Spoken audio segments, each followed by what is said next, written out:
For those people that may not know who I am, my name is Doug Palm, and I'm the senior school principal. And just to give you a little bit, this is my 5th year at GNS.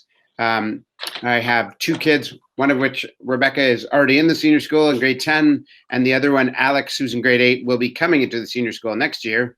And my wife, Cheryl, also teaches grade 3 at the beach. So we're kind of all in as a family, and we're certainly loving being part of the GNS community. I wanted to just give you a sense of things. I know some people feel it's always weird that we're doing the course request time so early and looking at next year, but with our process and how it works and making sure that we give everybody ample time to look at all the options and to be able to speak with people, and then for us to actually create our timetable, this is the time that we need to do. And perhaps people aren't aware, but we actually create the timetable based on our students and their choices they want to do. So that's a key piece of making sure we're trying to be as nimble as we can as a school to give the opportunities to those students who wish to take the many courses we offer. So you can see there for tonight, for in our 45 minutes, I'm just going to do a quick welcome and overview of what's happening. We'll have our Samantha Goldard, who's our coordinator of curriculum leadership, talk about our study pathways at the school as well as course requests. Our diploma coordinator, Angie Gerard, will be speaking a little bit about our diploma program. And if you were at the last Thursday's presentation, you'll have heard much of that. And then we want to introduce our 2 university guidance advisors, our team of Angela Kolobaba and Sarah McMillan. And they'll be part of this process, probably more so as your students get a little bit older, but certainly they're here and available for people, so you get to know them as well as ask some questions. And at the very end, we're going to just go through the course process to be clear, and then answer any questions we can for you. So without further ado, I think I'm just going to pass this along to Samantha, and we'll begin. Thanks, Doug. Hello, everybody. So I'm Samantha Goldard. I'm the coordinator of curriculum leadership. I'm involved in this because I receive all your course requests, talk to you sometimes about your course requests, and I put together the timetable. Okay, so for those of you who don't know me, I arrived at GNS in September 2019. It's been a fun year and a half, but I really enjoyed getting to know the GNS community, and really look forward to working with you guys as you move into grades 9 and 10. So I'm just going to give you an overview. Like Doug says, the course request process is really important because we really do build the timetable based around the courses you request. Okay, so it's really important to think carefully about what you want to do and try and get your course request right the first time round. I'm just going to put in a caveat here.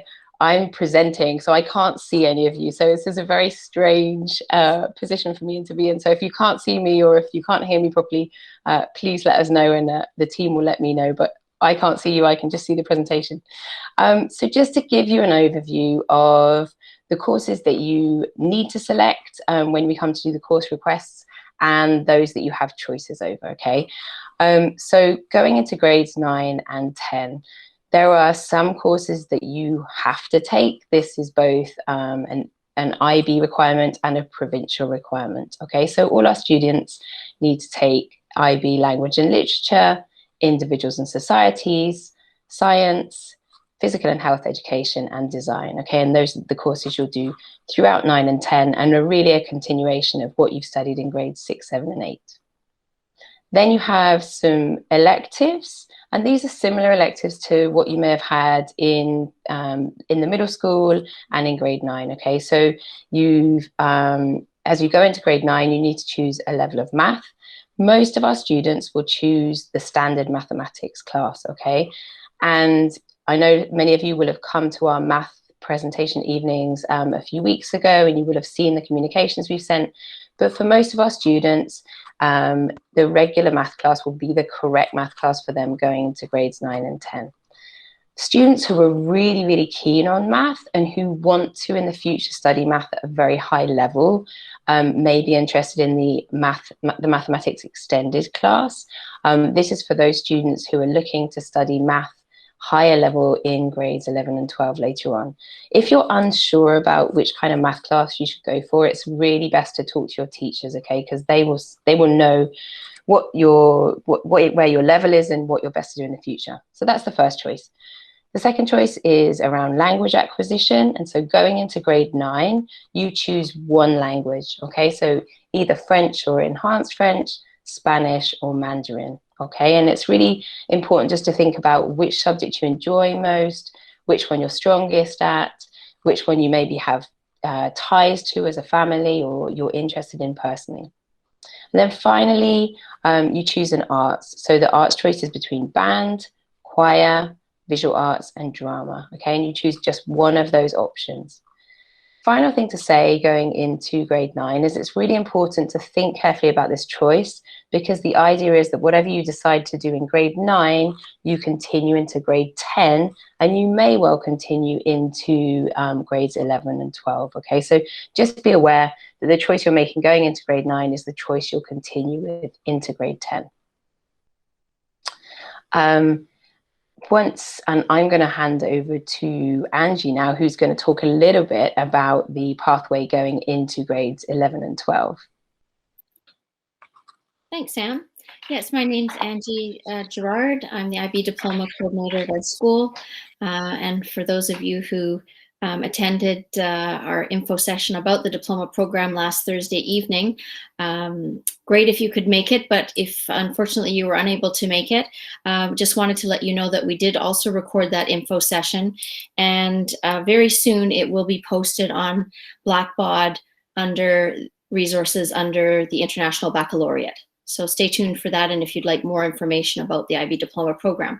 So I'm not going to spend too much time on this piece, but we know that we have students and parents coming into the senior school or who are currently in grade 9 going into grade 10 who are starting to think about pathways to graduation. And so we just wanted to make sure that everyone is aware that you get to choose your own adventure going into grades 11 and 12. Okay, so there are we like to say there's about as many pathways as there are students. Three umbrella pathways, if you will, are the ones on your screen. So students going into grades 11 and 12 may choose to take a mix of diploma and provincial courses, or they may choose to take only diploma courses but not take the core, which I will describe in just a minute, or we have students who are interested in embarking upon the full IB diploma program.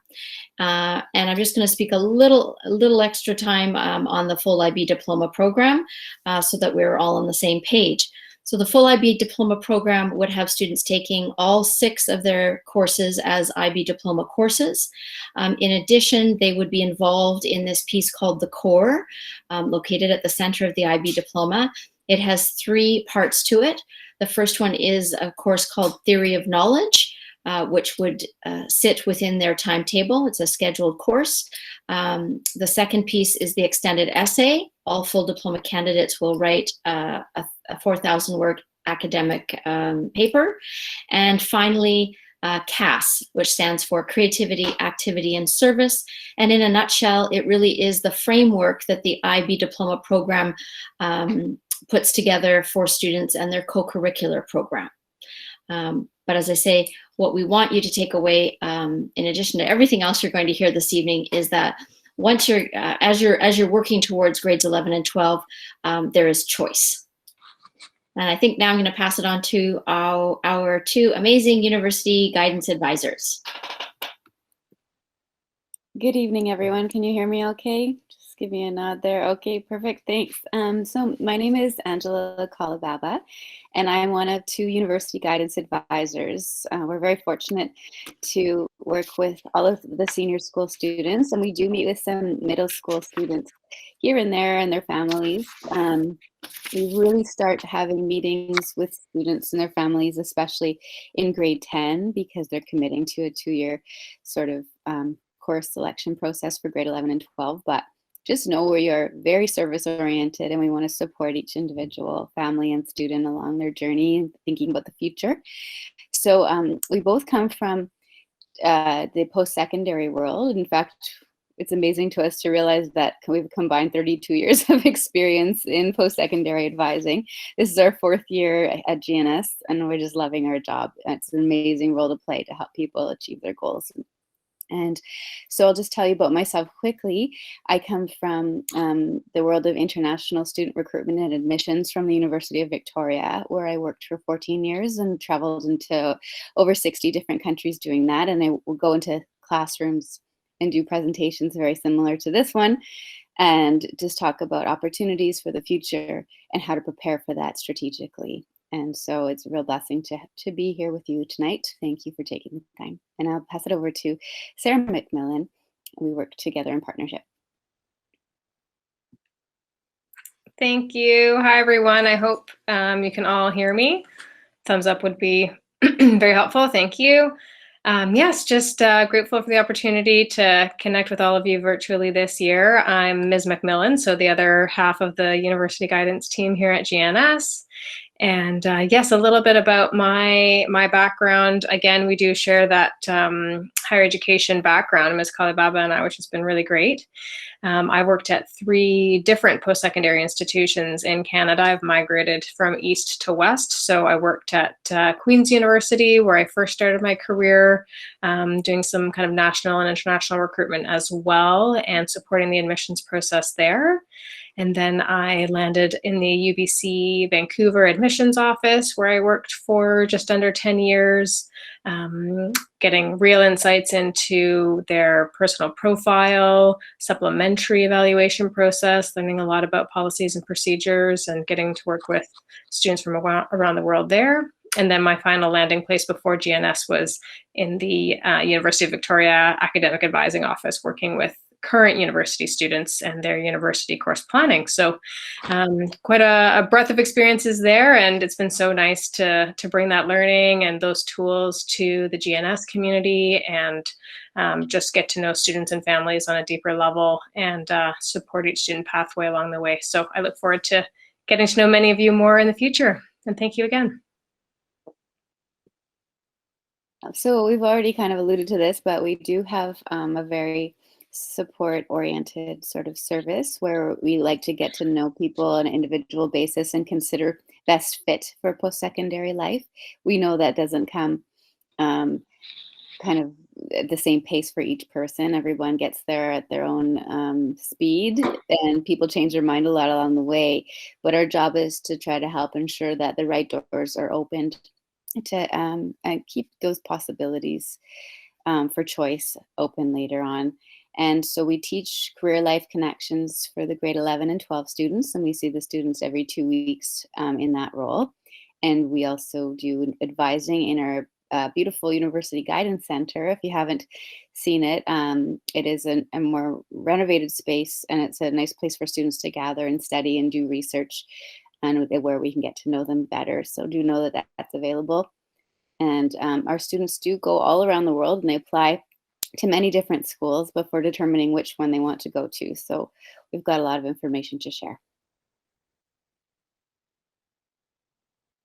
And so we definitely encourage questions and brainstorming ideas to consider different pathways.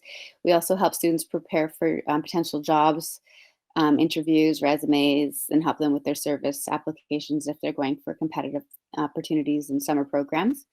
And the CLC class we had just mentioned, just so you know, it is part of graduation requirements for BC, just like the Career Education 9 and 10.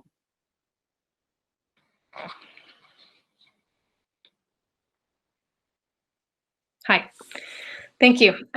So as Ms. Kalibaba mentioned, from the university guidance lens, we really do focus on this idea of fit, that we have such diverse students at our school with unique strengths and capabilities. And so really wanting to hone in on, what's your specific story? What are your strengths? What are your co-curriculars? What are your academic strengths? And focus in a really personalized and customized manner with all of that information to support the post-secondary application process. So lots of services available within our office, everything from research and unpacking university websites, helping organize and create a timeline when you are planning for university, getting familiar with just all the terminology and the language that is out there associated with applying for schools. And then this broader piece around, learning how to tell your own story and what is unique to who you are and what you might contribute to a university in the future. And just knowing that you're either just heading into the personal project in the future, but often on personal statements for the grade 12 students, they might reference the work that they did in their personal project. And that's another kind of unique piece that you're engaging in your lives now. So all important pieces as you grow towards the university application process. And again, as mentioned, resumes, vetting, personal statements, those are all different types of support that we offer within our office. Okay, so and for students here, so grade 8s and grade 9s, it's never too early to reach out to our office. We do love having conversations, and even if they're just preliminary at your stage, please do come by the Lower Simpson building and come and see us. There are lots of announcements. We try our best to communicate lots of information, whether that's in the weekly GNS announcements, through your GNS mail. We really do rely on that as a tool. So please, if you see our name pop up in your inbox, just take a read through whatever announcements coming your way. It could be some exciting summer opportunities or letting you know that we have representatives on campus. We also welcome individual family meetings, of course. They're virtually just now, but please do reach out if that's something that you'd like to coordinate. And we really look forward to getting to know all of you better in the years to come. Great, thank you very much, Sarah and Angie. So the next thing I wanted to show you, and we're going to try a little bit of the technology here. So I know some of you may be familiar from previous years with how to do course requests, but we've rearranged a little bit our program of studies and our course requests on Blackboard. So you'll be able to, we'll share this presentation with you, but you will be able to go on the resources section of Blackboard. And let me just hope this all works. I think you can all see my screen okay. So, here we go. So you will see here, let's close this down. There's a if you go via resources, I'll show you what it looks like. So when you come onto resources on your Blackboard homepage, I'm showing you this because I know for lots of people, Blackboard, and I think I definitely feel this, Blackboard sometimes can be quite challenging finding everything you need. Now I know that this button here, so at the moment it's right down the bottom of the resources page, but I was assured by Miss Alexandra, our communications coordinator, that this is going to be put right at the top. So if you click on course requests, which is soon to be at the top of the page, you will find some useful links. The first one, and I'm going to show you a physical copy, but it's actually it's on our website as a PDF, but obviously if you want to print it off, you can do. This is our tome of our program of studies, and this really is a reference tool where you can see all of the courses available, and you can see your study pathways for grades 9 and 10 and onwards. Okay, so a really useful document to look at. So that's here under program of studies, and then you'll recognize some of these people here. One of the things we've done for you this year, because we know the program of studies can be quite hefty to look through, sorry, we've asked all our coordinators and our heads of departments just to make some really short, they're literally 3-minute videos, just to summarize your choices going forward in the senior school in these different subject areas. So for example, if you want to find out a little bit more about, what are my language acquisition choices going into grade 9, or what are my INS choices for the future, I really recommend you to have a look at these videos. Okay, and like I said, they're just very short little tasters of the courses available to you. And this page here on Blackboard, it will soon have what we call the course request forms, the paper versions that you can have a look at. And this is also the landing page where you'll come to and you'll complete your course request online, okay? So I'm going to go back to my presentation. Oh, it all worked, good. So you'll go to that page to actually choose the courses you want for next year, okay? And the course request process will be open after spring break, so from Wednesday the 7th of April until Friday, April 16th, okay? And you'll make your course requests through Blackboard. Obviously, we'll write to you before then and we'll send you the links and we'll make it all clear, okay? But those are just the important dates and where to go to actually do those course requests.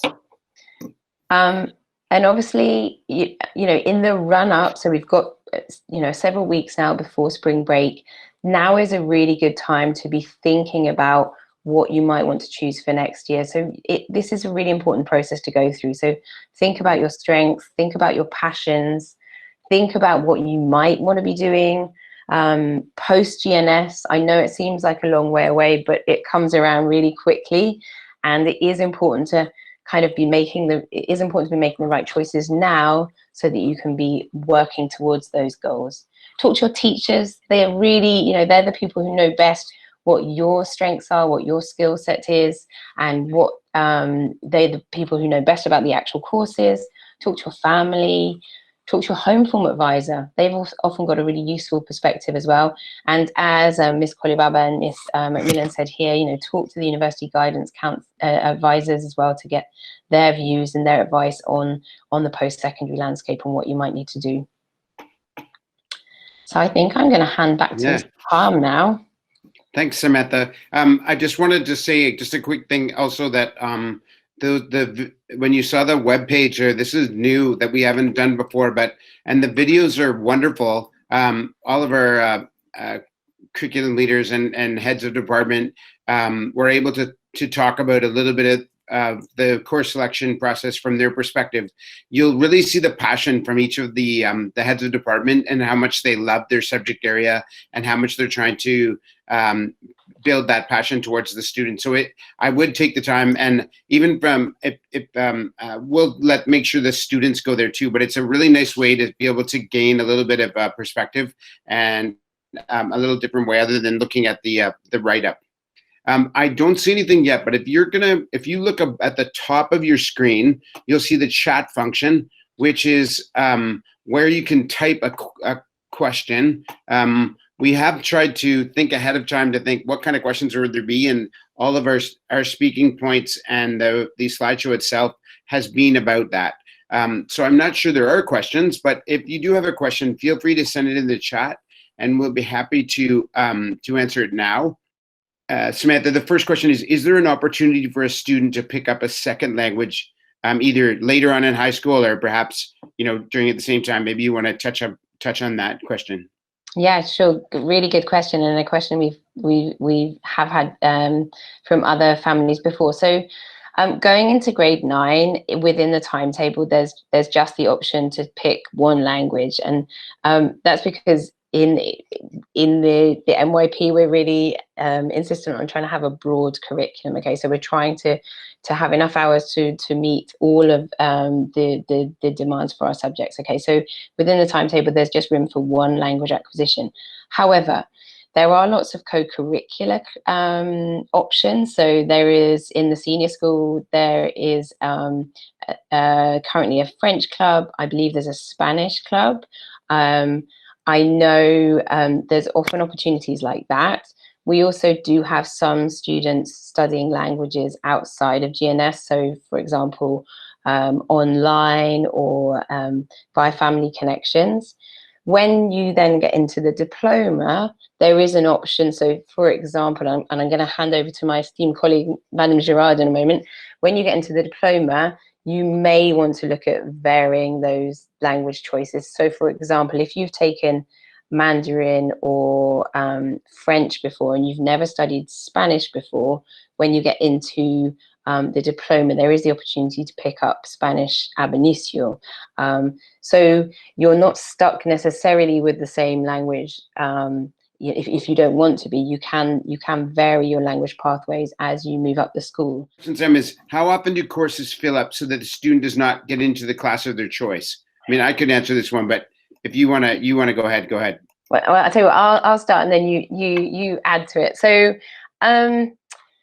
because like Mr. Palm mentioned right at the beginning, we make our timetable and we set up our classes based on what the students select. So there's, certainly in these early stages, there's not really such a thing as necessarily a class filling up, because if we have lots of students all requesting a particular course, then we will do our best to make sure there are enough classes of that course so that everyone who chooses it in April can do it. Okay, obviously there are always some restrictions, but really that's why we're saying it's important between that the 7th and the 16th to get your choices right as far as you can that first time round. Okay, within that window there's no such thing as I'm first on the list.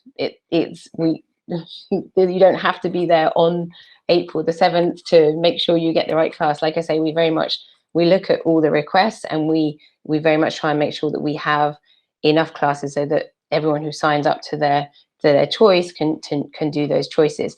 Where things may get more complicated is if a student signs up for example, signs up for band right now in April, and then in September says, oh, actually, I don't want to be in band, I want to be in drama, then things are a little bit more difficult because we've set up the number of classes based on the choices that you make in April. So that's why we just would really encourage you to really think carefully and talk to your teachers, talk to your family, talk to the university guidance advisors.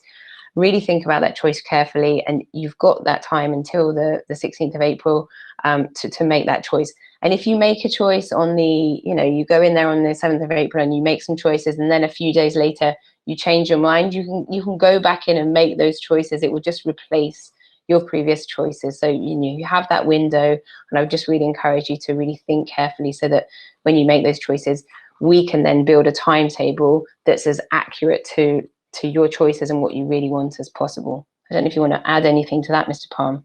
No, fantastic. I think the only thing I would say is the odd time we have a course that doesn't have enough numbers. And that's not regularly in the 9 and 10 group, but the odd time and so we may not be able to run a class if it's, I'm thinking perhaps a choir class in grade 9 or 10, that may not happen because of the numbers. But there will still be the choir opportunities through co-curriculars, but we will contact the families or the students of those situations. That happens the odd time with our the grade 11 and 12 classes, but at the same time, we really want to make sure that our students are able to get the Dogwood diploma and the things that they need for the provincial graduation, as well as for the diploma graduation. So most of the courses we offer, we've had at least a class in each of those, but that's sometimes that. A couple other questions. One was, can students get credit at GNS, for example, for Conservatory of music levels or achievements, for example, piano? And if yes, what grade would that happen? And when would the credit be?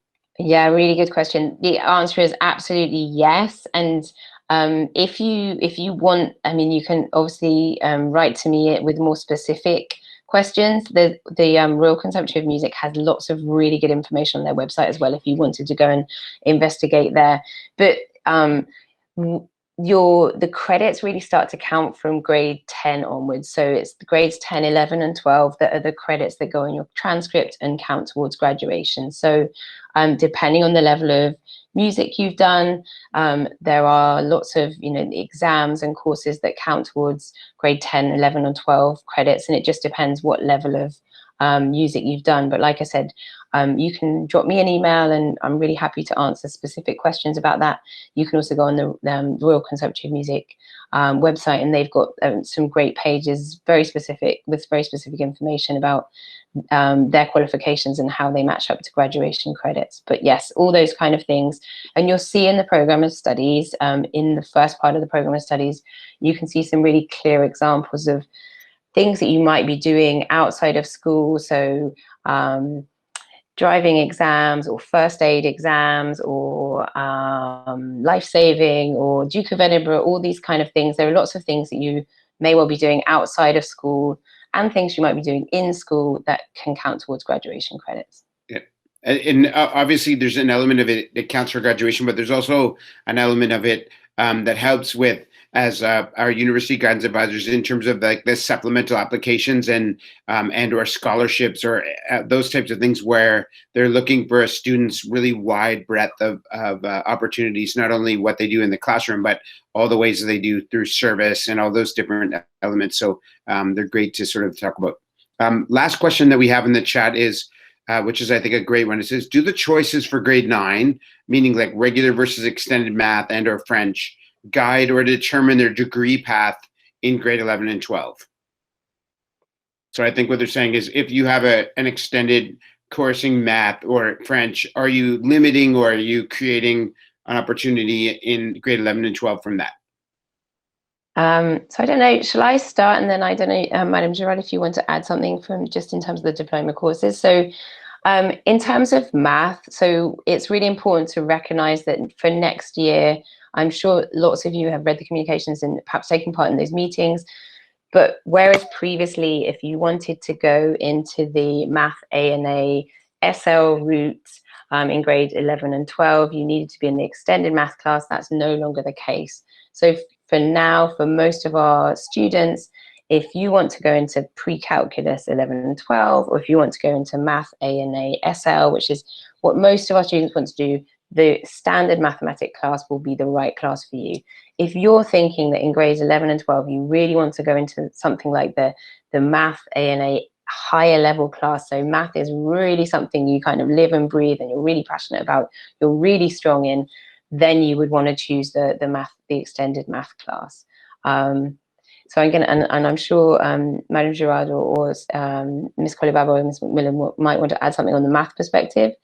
In terms of languages, if you're in the extended class, obviously you might be in a stronger position to, for example, take the higher level math in grades 11 and 12, but you can be in the regular class as well, and you may still be a good candidate for the higher level French class in grades 11 and 12, and that's really a conversation to be having with your teacher. It's certainly in terms of languages, whether you should be in the higher or the regular class, and same with math actually, is really a conversation to be having with your teachers, because they can guide you in terms of where you're at, where your skill level's at, what you're best suited to, and they can talk you through your options for the future as well. I don't know if Madam Gerard or Ms. McMillan and Ms. Kolibaba, if you want to add anything to that. I was just going to mention, yes, that the diploma courses are set up so that we offer most of our courses at a standard level or a higher level. And so there's flexibility in there and the opportunity for students to really play to their strengths. And I can give you an example from French. Currently, I'm teaching the French higher level class, but for strategic purposes and interest of the students, I actually do have not quite half the class in my higher level class, but they are going to sit the standard level exams. So there's a bit of flexibility there as well. And it allows us to meet each of the students' needs. Fantastic. There's one more question in there. I think it's just specifically to Angela and Sarah, asking about information to the individual person for students who wish to attend the school in the US. So perhaps I see the email in there. We can pass that along. And I know that we would talk a little bit about that in their next meet, but certainly specifics, just to touch base on that as Sarah McMillan and Angie Kolibaba mentioned, that we're trying to talk about specific like pathways from an individual. So some people may talk about the US. We've had students who have applied in the UK, some international students, as well as many in Canada. And there's a pathway and there's a process for each of those things. So certainly that's a great idea to reach out to our university guidance advisors who have a lot of experience, not only on the other side of things, but also to know, the timelines and when you need to sort of think about those things, because they're slightly different than the Canadian processes. Okay, I'm looking at my time. It's about 10 after. I need to be in the next meet probably in the next 5 minutes because I'll have a whole bunch of people showing up for that one. But we would love, and we thank you for coming. We appreciate, as we all said, we wish we were in the hall together. We could see each other's faces. You'll see there that those are our emails. Really, it's sort of anything at mygns.ca. Just take the first initial of our first name and their last name.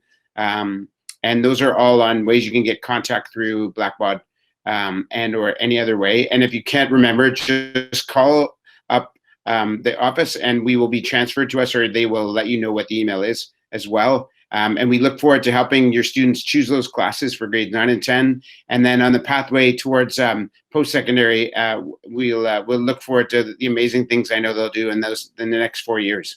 So with that, I think we'll finish. And I'll turn off the recording, and you're welcome to leave, and we look forward to seeing you in the future. Thanks, everyone. Thanks, everyone. Thanks for coming. Take care.